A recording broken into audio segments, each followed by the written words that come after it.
قدرمنو لیدونکو د ژوند پړاوونه د خپرونې مینوالو څنګه چې تاسو ته بهتره معلومه ده چې د ولسمشرۍ ټاکنې را روانې دي.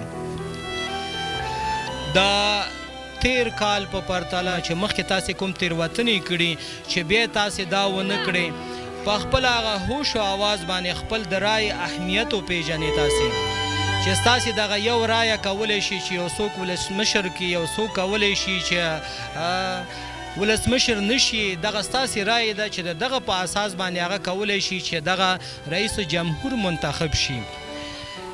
قدرمنو لیدونکو د ژوند پړاوونه د خپرونې مینوالو که په هره اداره کې، که په مؤسسه کې یا که په نورو ادارو کې څوک که ښه کار کوي باید موږ او تاسې وستایو.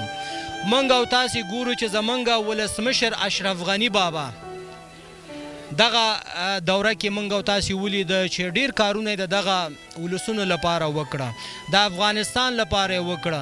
موږ او تاسې وایو چې زموږ د افغانستان میوه آیا په نورو ممالکو کې چا پیژنده؟ زموږ د افغانستان دغه درې رنګه بیرغ په نورو ملکونو کې چا پیژنده؟ خو زه به ووایم چې نه. نن تاسې لاړ شئ په امریکا کې وګورئ، په نورو ممالکو کې وګورئ، زموږ د وطن هغه میوهجات هلته پلورل کیږي، په هغې باندې لیکل شوی وي چې میډ ان افغانستان، دا د افغانستان جوړ دی. خدای دې زموږ اشرف غني بابا ته نور هم ژوند ورکړي، خدای دې زرکلن کړي چې د دغسې خپل ولس د بېوزلو غږ واوري او دوی سره وخت په وخت همداسې مرستې وکړي. په تلو تلو کې بیا هم تاسو ته یادونه کومه چې خپل ځان وپېژنې، خپل رایه وپېژنې. زه به په یو آواز سره ویم، تاسې ټول به را سره وایئ چې افغانستان زنده باد.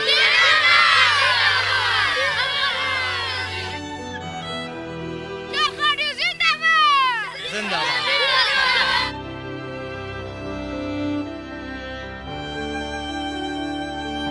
اشرف غني بابا زنده باد.